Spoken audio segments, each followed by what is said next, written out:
गोष्टी नवी कहाणी आजी आजोबा नित्य सांगती गाती हसती दिशा दहाही आनंदाची नवी पर्वणी ज्ञान रंजन अशी ही खाणी झरा नेऊया श्रोत्यांच्या मनी अनुभव अनुभव. आपण ऐकत आहात जनसेवा फाउंडेशन प्रस्तुत पॉडकास्ट अनुभव 2.0. भारत सरकार आणि राष्ट्रीय सामाजिक संरक्षण संस्था, सामाजिक न्याय व सबलीकरण मंत्रालय आणि जनसेवा फाउंडेशन पुणे प्रस्तुत ज्येष्ठ नागरिकांसाठी पॉडकास्ट अनुभव 2.0. प्रकल्प समन्वयक डॉक्टर आर श्रीधर आणि Ashish Tiwari, programme producer doctor Vinod Shah आणि गणेश डावळे, निर्मिती आधीश पायगुडे, स्टुडिओ एल्कॉम पुणे, ध्वनिमुद्रण मुकुंद फडकले. ज्येष्ठ नागरिकांच्या समस्या, प्रश्न आणि मार्गदर्शन यासाठी टोल फ्री एल्डरली लाईन क्रमांक 14567, टोल फ्री हेल्पलाईन क्रमांक 14567 अर्थात 14567 यावर सकाळी 8 ते रात्री 8 या वेळेमध्ये संपर्क साधावा.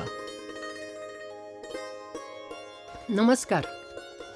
वार्धक्य एक आयुष्यातला टप्पा ह्या विषयावर मी शुभांगी कुलकर्णी आपली मतं मांडते. अतुल्य असा मनुष्य जन्म आहे.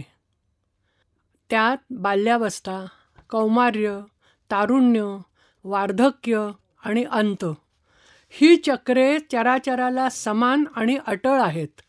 हे सत्य त्रिवार सत्य आहे आणि बदलते ती परिस्थिती. म्हणून ह्या विषयात आहार, विहार, व्याधी, प्रतिकात्मक उपाय यासंबंधी काही उहापोह करायचा आहे. धर्म, अर्थ, काम, मोक्ष हे शास्त्रकारांनी जीवनातली सर्व कामना प्राप्तीसाठी 4 भाग केलेत.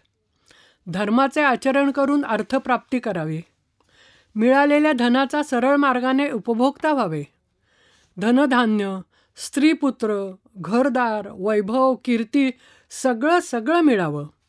ते वैध मार्गानं मिळावं आणि सदाचार्यानं उपभोगावं. मग अंतिम फल म्हणजे मोक्षाचा मार्ग सुलभ. सत्यतेने आयुष्यभर पुरुषार्थ केला तर वृद्धावस्था सुखकारक ठरेल, हेच सत्य. तरुणपणीचा आहार विहार, समाजातील स्थान, दानधर्म तेही सत्पात्री.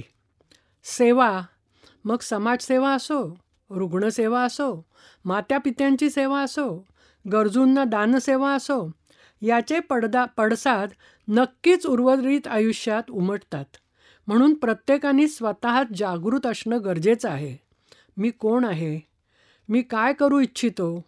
मी काय करू शकतो? ही खूणगाठ म्हणजेच आत्मपरीक्षण. वृद्धावस्थेत अशाने आपण फसवले जाणार नाही, बेताल होणार नाही आणि आपलं व्यक्तिमत्व अबाधित राहील. घर बांधण्यापूर्वी जसा घराचा प्लॅन बनवला जातो तसा हा आयुष्याचा प्लॅन ठरतो, ब्लूप्रिंटसारखा. मंगेश तेंडुलकरांची एक कविता आहे. डायरीचं पहिलं पान म्हणजे जन्म आणि शेवटचं पान म्हणजे मृत्यू. मधली पानं आपल्याला चांगुलपणानं भरायची, हे त्यातलं मर्म.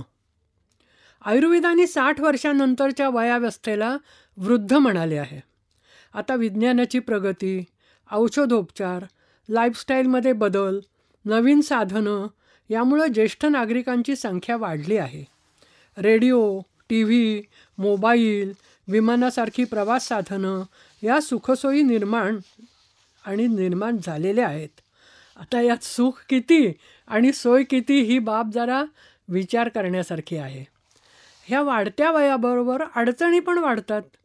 हळूहळू दृष्टी कमी होते, ऐकायला कमी येतं, एक कर्मेंद्रिय आणि ज्ञानेंद्रिय हळूहळू कमकुमत व्हायला लागतं, झीज व्हायला लागते. कुटुंबात मानसिक, शारीरिक, आर्थिकदृष्ट्या जबाबदारी वाढली आहे. प्रत्येक वेळी दुरुस्ती करताना धावपळ होते. आता केस पिकतात, सुरकुत्यांचं जाळं पसरतं, दंतोबांचं ठाणं संपतं, भूक कमी जास्त होते. मग त्यामुळं पचनशक्तीवर परिणाम होतो. एक सांधा आपलं अस्तित्व सांगतो, पडझड होते, शक्ती कमी होते, विस्मरण होऊ लागतं आणि ह्या सगळ्यामुळं चिडचिड होते. त्यात मधुमेह, उच्च रक्तदाब, संधिवात असे एक शत्रू आक्रमण करतात. आम्लपित्त, शौचाला खडा होणे किंवा अतिसार, लघवीची लक्षणे निर्माण होणे, चालणं जिना चढणं अवघड होतं. अशा परिस्थितीत एकत्र कुटुंबामध्ये जर मुलगा सून नोकरी करत असतील, नातवंडांची शाळा कॉलेजं असतील आणि अपुरी जागा असेल, तर ह्या परिस्थितीत जिथं आरोग्य सुविधा असेल असे वृद्धाश्रम हा एक पर्याय आहे. कुणी स्वातंत्र्य म्हणून किंवा फसवणुकी म्हणून नव्हे, तर गरज म्हणून ही सोय आहे. आपल्यांनी तिथं वेळोवेळी भेट घ्यावी, प्रसंगी घरी आणावं, हे पाळावं. धकाधकीच्या आणि धावपळीच्या सर्कशीत हा पर्याय रास्त ठरतो.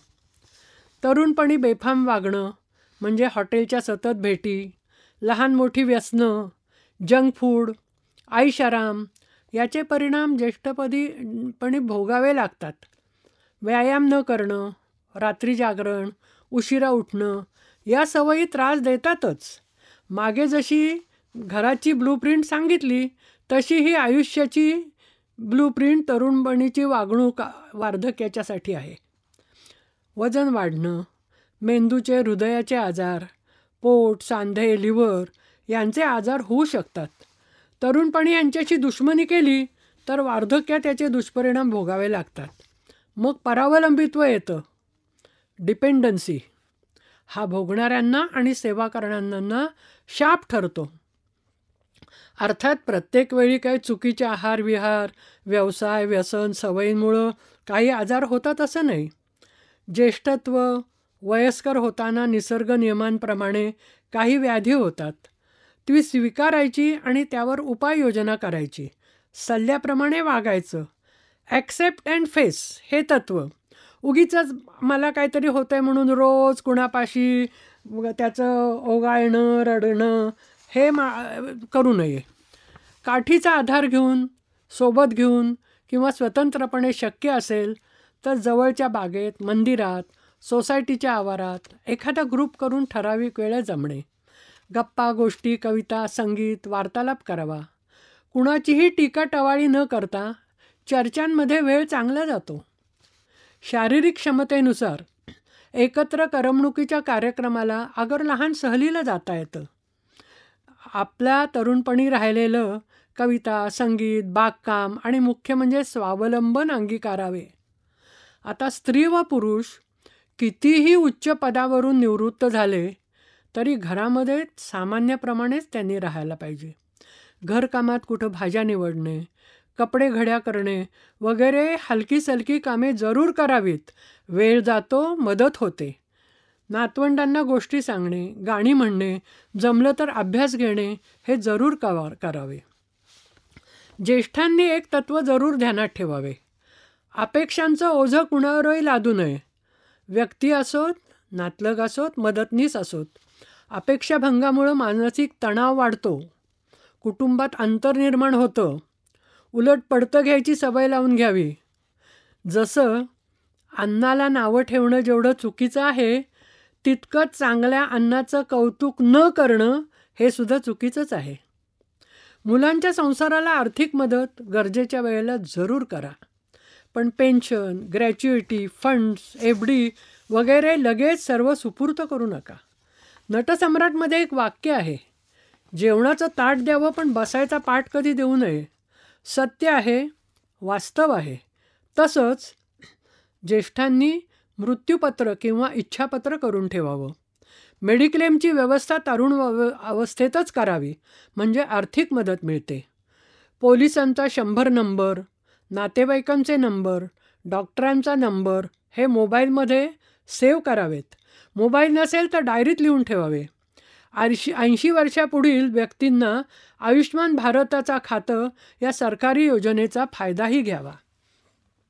आयुर्वेदाने रोगाच्या लक्षणानुरूप आहार कल्पना सांगितल्या आहेत.